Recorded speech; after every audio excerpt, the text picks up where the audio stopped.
नमस्कार। इन खबर में आपका स्वागत है। क्या भारत और चीन के रिश्तों पर जमी बर्फ पिघलने लगी है? क्योंकि इधर सर्दियां बढ़ी, टेम्परेचर माइनस में गया, 40 से 45 तक पहुंचने की आशंका है। और उधर जब 6 नवंबर के दोनों देश के कोर कमांडर्स की मीटिंग हुई तो खबर आ रही है कि सहमति बन गई है कि तीन चरण में दोनों देश की सेनाएं पीछे हटेगी। ये मीटिंग 6 नवंबर को चुशुल में 8वीं कोर कमांडर स्तर की बैठक हुई थी। पहले चरण में दोनों देश की आर्म व्हीकल यानी टैंक, तोप और हथियारों से लैस सैन्य वाहनों को सीमा पर तैनाती से वास्तविक नियंत्रण से एक महत्वपूर्ण दूरी पर वापस ले जाने की बात है। दोनों देश के बीच हुई बातचीत के अनुसार टैंक और सैन्य वाहन एक दिन के अंदर वापस अपने स्थानों को भेजे जाएंगे। दूसरे चरण में पेंगोंग झील के उत्तरी किनारे पे दोनों ओर की सेनाएं वापस अपने स्थानों पर लौटेगी। इसमें 3 दिनों तक रोजाना अपनी अपनी सैन्य टुकड़ियों को 30% तक हटाएंगी। इस चरण में भारतीय सेना धान सिंह थापा के प्रशासनिक पोस्ट के नज़दीक वापस आ जाएगी, जबकि चीनी सेना फिंगर 8 के पीछे अपनी पोजीशन पर वापस लौटने को राजी हुई है।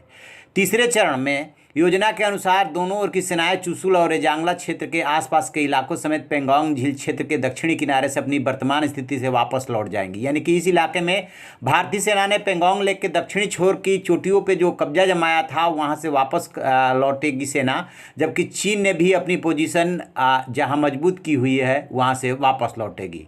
दोनों देश के बीच 15 जून की मध्य रात्रि में पूर्वी लद्दाख में गलवान घाटी में झड़प हुई थी, जिसमें 20 भारतीय सैनिक शहीद हुए थे और चीन के भी काफ़ी सैनिक मारे गए थे। तब से ये तनाव बरकरार था। हालांकि पहली बार जो झड़प हुई थी वो 5 मई को पेंगोंग लेक के उत्तरी छोर पे हुई थी और उसके बाद 15 जून को ये खूनी संघर्ष हुआ था।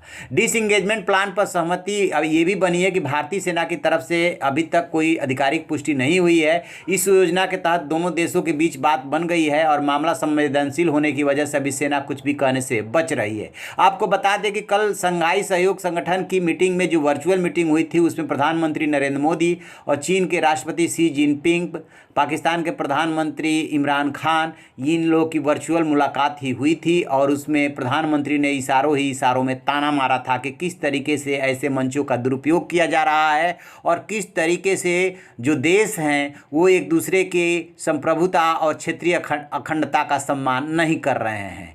प्रधानमंत्री नरेंद्र मोदी शुरू से ये बोलते रहे कि विस्तारवादी नीति का जमाना गया, ये 21वीं सदी है और इसमें ये दौर और ये नीति नहीं चलेगी। साफ साफ इनका इशारा चीन की तरफ होता है और अब बात आ रही है कि चीन राजी हो गया है अप्रैल लास्ट वाली स्थिति में लौटने को। लेकिन दोनों देशों के बीच इतना ट्रस्ट डेफिसिट है, इतनी अविश्वसनीयता है कि एक दूसरे पे भरोसा नहीं कर रहे हैं, खास तौर से भारत चीन के ऊपर, क्योंकि गलवान घाटी का संघर्ष विश्वास न होने की वजह से ही हुआ था। यदि चीन वायदे के मुताबिक वापस लौट गया होता तो वो खूनी संघर्ष न हुआ होता और 20 हमारे जवान शहीद नहीं हुए होते।